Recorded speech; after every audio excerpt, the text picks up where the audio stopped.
예, 오늘 본문 우리 빌립보서 1장 29절부터 30절 말씀을 중심으로 은혜의 보너스, 고난, 보너스도 여러 가지가 있습니다.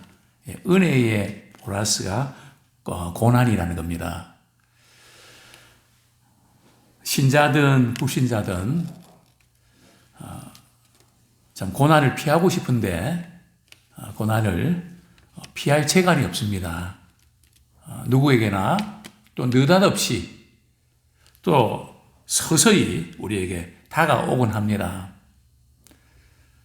고난의 종류만 다를 뿐이지 모든 사람들에게 고난이 이렇게 찾아오는데요. 문제는 그 고난을 우리 어떻게 받아들여야 되나. 그래서 고난의 원인을 우리가 발견하는 게 대단히 중요합니다. 그래서 많은 분들이 고난의 이 원인, 왜 나에게 이런 고난이 왔는가? 왜 나만 겪는 고난이냐? 그게 서러워서, 그게 화가 나서, 이것 때문에 에너지 소모를 많이 하는데요. 제가 오늘도 이렇게, 폴 트립의 고난이라는 그 책이 있는데요.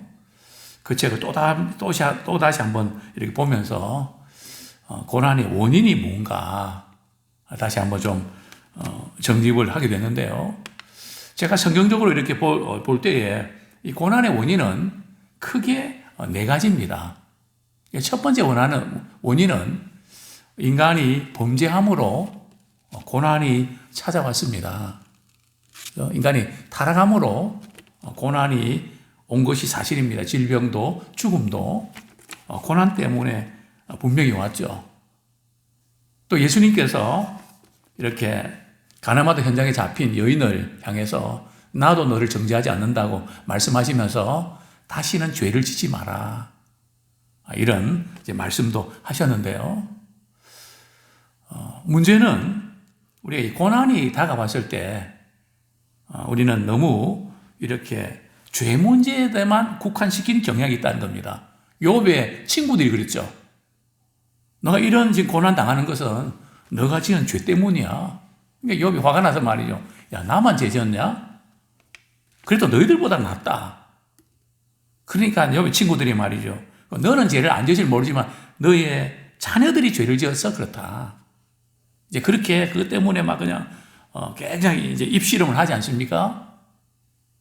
우리가 이렇게 고난의 원인을 이외로 이 죄 문제로 이렇게 귀결시키는 경향이 굉장히 강합니다. 물론 그게 틀린 건 아닌데요. 우리가 조심해야 됩니다. 또 두 번째 원인은 뭘까요? 고난을 통해서 우리 하나님께서 우리를 믿음의 업그레이드를 시킵니다. 즉 유익하게 하신다는 거죠. 항상 이렇게 우리가 어떤 과정들을 통과할 때 시험을 보지 않습니까? 또 우리 아이들도 클 때에 꼭 이렇게 아프단 말이죠. 아프고 나면 그냥 또 이렇게 그 다음 단계로 올라가는 그게 이제 고난의 그런 유익 아닙니까? 이게 사실은 성도들에게서 이 고난은 대부분이 이 지금 영적인 유익을 위해서 우리에게 주어지는 경우들이 대단히 많습니다. 그래서 우리 이 부분을 잘 이렇게 적용을 해야 되고요. 세 번째는 어떤 고난일까요? 우리가 의를 위해서 당하는 고난이 있습니다. 즉, 복음 때문에, 주님 때문에, 주님의 나라를 위해서 안 당해도 되는데 그 진리를 이렇게 고집하고 그 말씀대로 살려고 그렇게 하다가 이렇게 우리가 고난 당하는 경우도 있죠. 그러나 성경이 이렇게 말씀합니다. 의를 위해서 고난 당하는 자는 복이 있다고 말씀합니다. 그래서 우리 세 번째는 의를 위해서 당하는 고난. 또 네 번째는 이해할 수 없는 고난이 있습니다. 아무리 내가 뭘 잘못해서 그런가 죄를 돌아봐도 또 영적인 어떤 유익의 어떤 기회를 위해서 찾아봐도 또 주님 때문에 내가 고난 당하는 그 이유를 찾아봐도 뭐 이런저런 이유를 찾아봐도 도저히 이해할 수 없는 고난이 찾아오는 경우 있습니다. 사실 이런 고난들이 이외로 많은 것을 보게 됩니다. 그래서 우리는 늘 이렇게 내가 잘못해서 그렇지, 내가 부족해서 그렇지, 물론 우리 자신을 돌아보는 거 필요한데요. 너무 그쪽으로만 가는 것도 바람직하지 않습니다. 내가 잘한다고 되지 않는 부분들이 훨씬 많으니까요. 어쨌든 은혜의 보너스가 고난입니다. 자, 폴 트립은 고난이라는 그 책에서 이렇게 언급하고 있는데요. 고난은 우리가 지금 그 고난을 어떻게 겪는 그 과정 자체도 힘들지만 사실은 우리 고난이 내게 다가왔을 때에 내가 어떻게 그 고난에 대응하는 방식에 따라서 달라진다는 겁니다. 어떤 사람은 고난이 찾아오면 아이고 죽었다. 왜 나에게 이런 일이 자꾸 생기는 거야? 누구 때문에 자꾸 이런 거야? 정말 나한테는 뭐 되는 게 하나도 없어. 나와 관계된 건 전부 다 고이고 엉망진창이야. 요즘 우리 아이들이 말이죠. 하는 말이 엉망진창이야 말을 되게 좋아하더라고요. 우리 아이들 때부터 지금 아마 이런 어려움들이 있는 것 같습니다. 어쨌든 고난이 다가올 때에 고난을 어떻게 받아들이고 대응하는가. 그것이 우리에게 영향을 끼친다는 거죠. 그래서 많은 경우에 고난이 찾아왔을 때에 고난이 주는 고통이 있거든요. 그게 너무 힘들고 너무 심란하고 그것 때문에 함몰당해서 말이죠. 하나님이 그 가운데 우리에게 말씀하시는 또 하나님이 얼마나 위대하신지 그 부분을 우리가 바라보질 못합니다.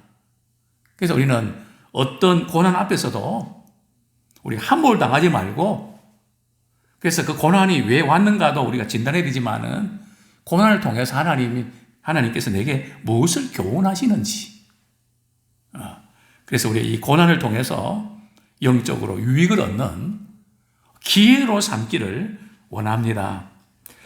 자, 첫 번째로 저는 이런 도전 드리고 싶은데요. 고난은 은혜의 보너스입니다. 자, 우리 성경 말씀 빌립보서 1장 29절 말씀 우리 같이 한번 읽겠습니다. 빌립보서 1장 29절 시작. 그리스도를 위하여 너희에게 은혜를 주신 것은 다만 그를 믿을 뿐 아니라 또한 그를 위하여 고난도 받게 하려 하심이라. 자, 이거 보면 저는 이 말씀을 이렇게 묵상하면서 참 도전이 되는 것은 하나님께서 우리에게 은혜를 주시는데 말이죠. 누구를 위해서 주시는가요? 당연히 하나님께서 우리에게 은혜를 주시는 것은 우리를 위해서 주시는 거 아닙니까? 근데 오늘 본문은 뭐라고 말씀하고 있습니까? 그리스도를 위해서 은혜를 주신다는 거죠. 근데 은혜 받았다 하는 이렇게 내가 은혜 받았다고 하는 물론 그거 중요합니다. 그러나 하나님께서 우리에게 은혜를 주신 목적은 그리스도를 위해서 은혜를 주신다는 거죠. 우리 이 단계를 우리가 알아야 됩니다. 그리스도를 위해서 우리에게 은혜를 주시는데요. 은혜를 주신 목적을 분명히 알아야 됩니다. 우리가 구원받았다, 축복받았다, 우리에게는 중요한데요. 하나님께서 우리를 구원해 주신 목적이 뭔지 알아야 됩니다. 또 우리가 축복받는 거 너무 감사한 일이죠. 그러나 하나님께서 우리를 축복하신 목적이 뭔가 거기에 부응하는 우리가 되기 원합니다. 은혜를 주신 것은 말이죠. 두 가지 이유가 있죠. 첫 번째 뭡니까? 다만 그를 믿을 뿐 아니라, 그죠? 하나님께서 우리에게 은혜를 주신 거, 그것을 내 것으로 받아들여서 그 은혜를 누리는 거, 은혜를 누리기 위해서 우리가 믿는 거, 그 예수 믿는 거, 이것이 우리 신앙의 대단히 중요한 부분이지만 전부는 아니라는 겁니다. 첫 단추를 이렇게 꿰는 거죠. 자, 그 다음이 뭡니까? 그를 믿을 뿐 아니라 또 누구를 위해서요? 그를 위하여, 즉 그리스도를 위하여. 우리가 고난을 받는 것도 누구를 위해서요? 그리스도를 위하여 고난을 받는다는 거죠. 이게 그리스도를 위하여 은혜를 받고요.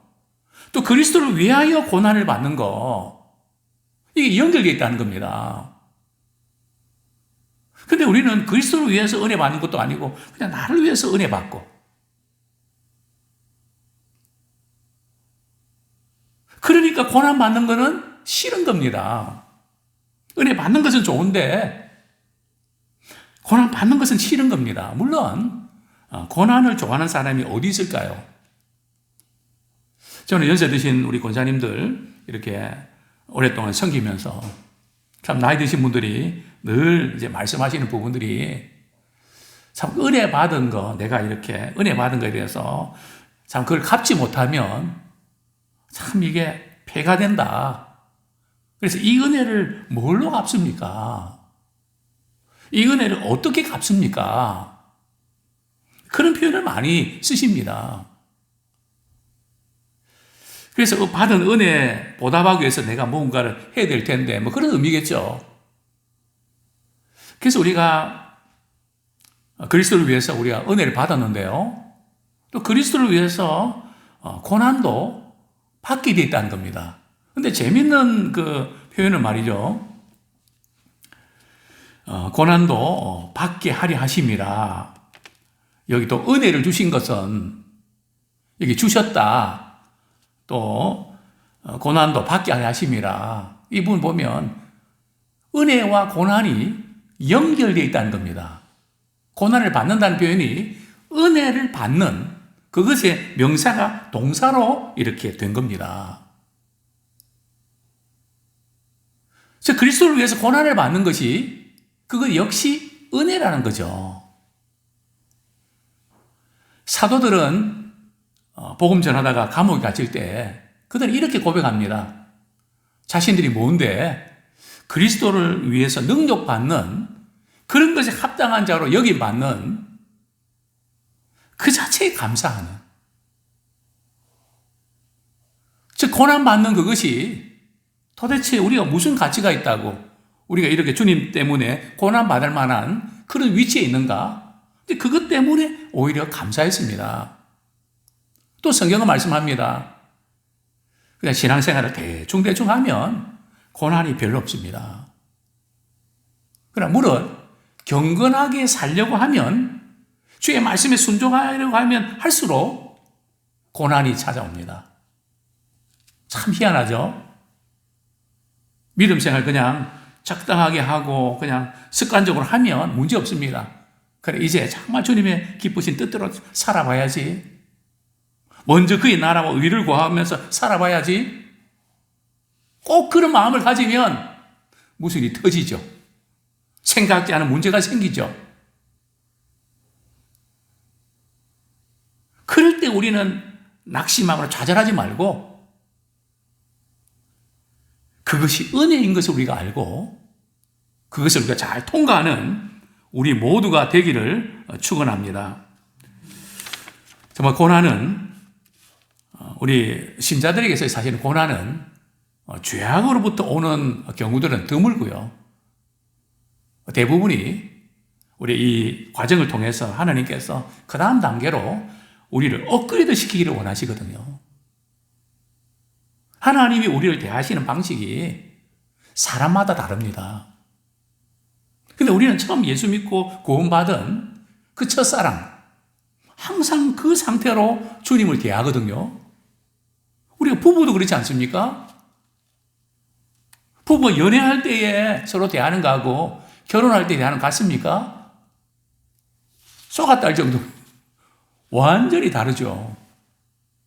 다를 수밖에요. 우리 신자들도 다릅니다. 처음 예수 믿을 때 하고 이제 예수 믿은 지 또 말씀을 듣고 깨닫고 순종하고 그런 다릅니다. 주님이 우리를 대하시는 방식이 벌써 다르다는 것을 알아야 됩니다. 그런데 우리는 그걸 모르고 하나님이 변했다고, 그래서 하나님께서 섭섭해하고, 하나님께서 우리를 대하실 때에 이런 단계에서 우리를 대하기를 원하시는데 늘 그냥 어린아이 같이 거기서 머물기 때문에 거기서 이제 괴리가 생기는 것입니다. 그래서 우리는 주님의 일하다가 또 주님 때문에 고난당할 때 우리는 늘 그 생각을 하셔야 됩니다. 주님이 나를 위해서 고난당하시는 그 고난을 나도 작지만은 경험하게 됐구나. 참 주님이 당하신 고난에 내가 참여하게 됐구나. 우리가 그런 믿음으로 고난을 우리가 받아들이기를 소원합니다. 자, 뭐 고난은 힘들지만 주님께 우리에게 주신 특별한 은혜요, 우리가 축복임을 우리가 깨닫기를 원합니다. 그래서 바울은 골로새서 1장 24절에서 말이죠, 그리스도의 남은 고난을 내 육체에, 즉 그리스도의 몸된 교회에 채우기를 원한다. 그래서 우리가 어떤 주님 때문에 어떤 교회로 인해서 고난이 찾아올 때에 피하지 말고 그것을 내 몸에 나는 채우겠다. 내가 그 일을 감당하겠다. 그렇습니다. 고난이 왜 유익일까요? 고난이 어떤 경우에 유익일까요? 참 우리가 고난 당해보면 우리가 무엇을 의지하고 있었는지가 드러납니다.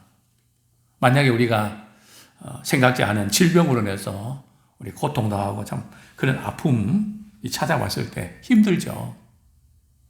그러나 그것 때문에 의욕을 상실하고 모든 걸 다 잃은 것처럼 만약에 된다면 우리는 주님을 전적으로 의지한 것이 아니라 그 육체의 건강을 의지한 증거입니다. 그러니까 고난 당할 때에 나는 안 그렇다고 생각됐는데 실상 그것이 나에게 주는 이 데미지, 충격 때문에 말이죠, 내가 거기에 참 마음이 많이 빼앗겨 있었구나. 그래서 성경은 우리 집착하는 것이 우상입니다. 저는 늘 그런 말씀 드립니다. 사랑하고 아끼는 것 필요한데 집착하면 안 된다. 집착하면 그건 우상이거든요. 자식이든 돈이든 명예든 거기에서 집착하면, 집착하는지 아는지 어떻게 아는가 하면 그것 때문에 잠을 못 자고 밥맛이 없고 삶의 의욕을 상실하면 그게 이제 집착이거든요. 그래서 고난을 통해서 하나님께서는 그게 아니야, 너가 붙잡아야 될 것은 그거 아니야, 내려놔. 사실 고난은 내려놓는 훈련의 과정입니다. 그래서 우리가 알지 못하는 우상, 그 실체를 이제 드러내는 거죠. 그래서 우리는 고난당할 때 전적으로 하나님만 의지하는 마음의 사형선고 받은 분들이 있습니까? 바울은 그렇게 이야기를 합니다. 내 마음에 사형선고 받는 것 같다. 근데 하나님께서 그렇게 하신 것은 다른 이유가 아니라 전적으로 하나님만 의지하게 하기 위해서 그렇게 하셨다. 다 그냥 치시는 것 같고 다 끊는 것 같고 뭐 그냥 외통수 말이죠. 그런 어떤 상황에 왔다면 우리는 전적으로 그분만을 바라보는 사인인 줄 압니다. 그렇습니다. 이 고난은 우리 하나님께서 우리에게 손을 두고 행하시는 선한 일과 연결되어 있습니다. 그래서 고난이 내게 유익이다. 또 우리가 고난을 통해서 우리는 하나님 우리와 함께 하신다는 확신을 갖게 됩니다. 또 우리의 고난을 우리가 잘 감당할 때에 우리 천국에서 상급이 큽니다. 아무쪼록 우리 고난을 잘 극복하고 이겨내는 자 되기 원합니다. 자, 두 번째로 고난의 두 번째 특징이 있는데요. 30절 같이 읽겠습니다. 시작. 너희에게도 그와 같은 싸움이 있으니 너희가 내 안에서 본 바요 이제도 내 안에서 듣는 바니라. 자, 두 번째로 우리가 생각해 볼 필요가 있는 것은 모든 고난에는 영적 싸움이 있습니다. 고난은 은혜의 보너스이지만 모든 고난에는 영적인 싸움이 있습니다. 우리가 고난 당할 때에 우리의 건강, 물질, 관계, 또 직장, 뭐 여러 가지 많은 그것으로 인해서 참 마음에 고난을 당할 때 말이죠, 많이 힘이 듭니다. 그래서 우리는 그 고난에서 벗어나려고 애를 많이 씁니다. 이 고난이 우리가 육체적으로, 정신적으로 영향을 주는 것도 사실이지만은 고난은 우리의 마음에 영향을 끼칩니다. 즉 영적으로 우리가 싸우게 된다는 거죠. 근데 많은 분들이 고난이 찾아오면 지나가기를 바라지 그 고난이 영적 싸움이라는 사실을 우리가 놓치는 경우가 많습니다. 그냥 고난은 그냥 왔다가 그냥 스쳐 지나가는 그런 바이러스가 아닙니다. 고난은 싸워야 되는 것입니다. 영적 싸움, 즉 마음의 싸움인데요. 믿음을 지키느냐, 믿음을 빼앗기느냐, 그 싸움입니다.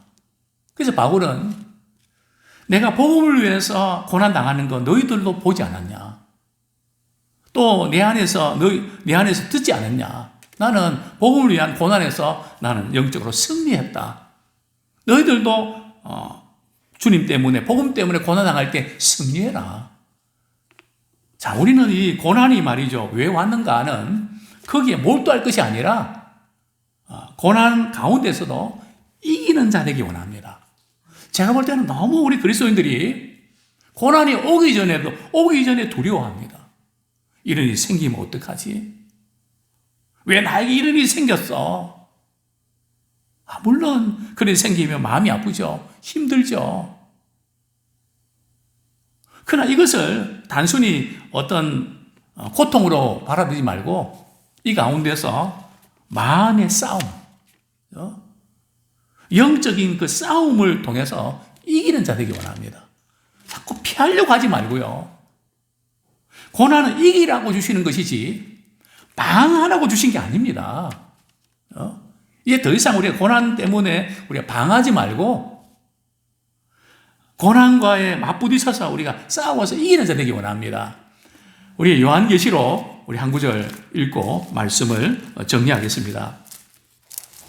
소아시아 7교회에 주신 우리 주님의 메시지, 공통적으로 주신 메시지가 나오죠. 우리 에베소서 2장 7절 말씀, 에베소 2장 7절 말씀. 같이 읽겠습니다. 시작. 귀 있는 자는 성령이 교회들에게 하시는 말씀을 들을지어다. 이기는 그에게는 내가 하나님의 낙원에 있는 생명나무의 열매를 주어 먹게 하리라. 보면 계속해서 말이죠. 이기는 자입니다.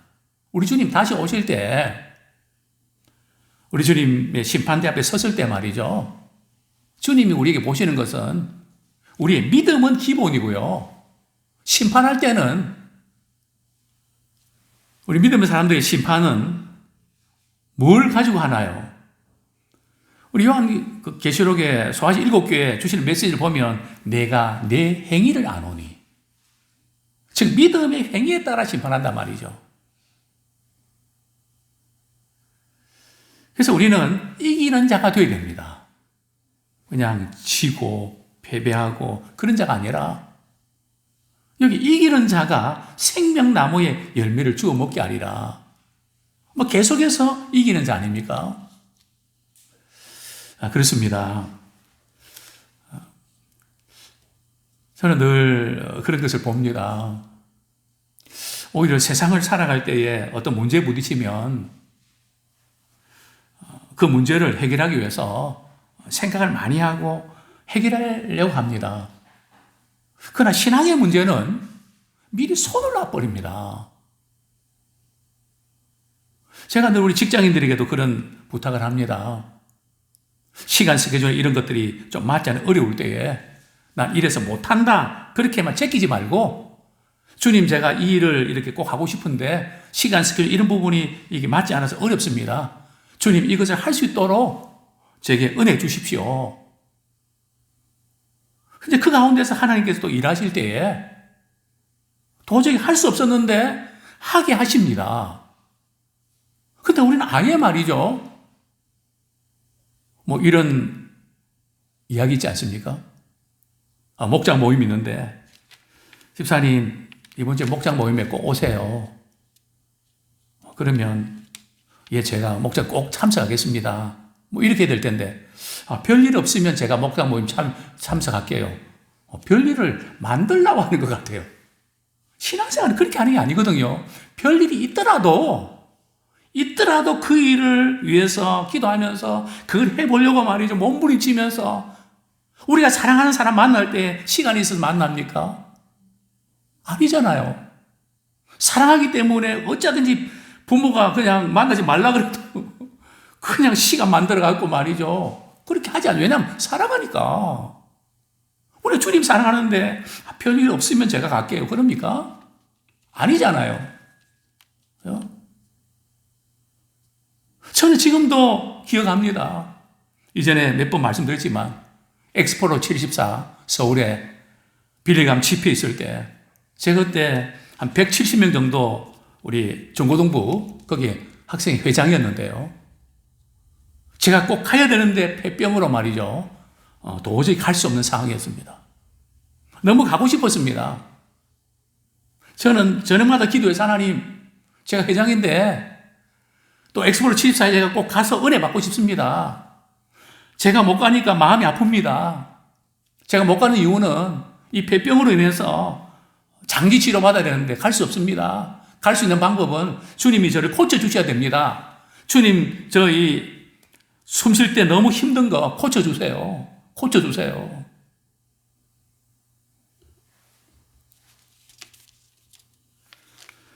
가기 전 한 열흘 전에 그 주일날 그렇게 간절히 기도하고 나서 호흡이 굉장히 편안했습니다. 월요일 아침에 아버님께 회사에 가서 아버님 저 나은 것 같아요. 아버님 빙그레 우시면서 그게 그렇게 낫는 거 아니야? 장기 치료해야 되는 게 그게 그렇게 낫는 거 아니야? 아버님 그렇긴 한데요. 한번 병원에 가서 나았는지 안 나았는지 한번 엑스레이 한번 찍을게요. 너 정 원한다면 그렇게 하지. 그래서 이제 엑스레이 찍고 이렇게 결과 기다렸는데 아버님이 자 우리 밥부터 먹자 해서 맛있는 냉면 한 그릇 먹고 말이죠. 의사 선생님이 깜짝 놀라셨다. 이거는 고칠 수 없는 병인데 무슨 약을 썼냐고. 지금도 저는 건강검진 가면 폐 이 부분을 이렇게 찍힌 거 보여주면서 옛날에 한번 배가 많이 아파서 이렇게 힘드셨네요. 이게 지금 고침 받은 이 자국입니다. 저는 그때 깨달았습니다. 정말 우리 주님 사랑하고 정말 주님이 기뻐하신 일이 뭔지 생각하면서 그냥 아예 이래서 포기하는 것이 아니라 물론 포기할 때는 포기해야 되겠죠. 그러나 정말 주님 앞에서 이 일을 통해서 주님 그렇게 하고 싶은데 주님 할 길 열어주세요. 그렇게 할 때에 주님이 일하시지 않습니까?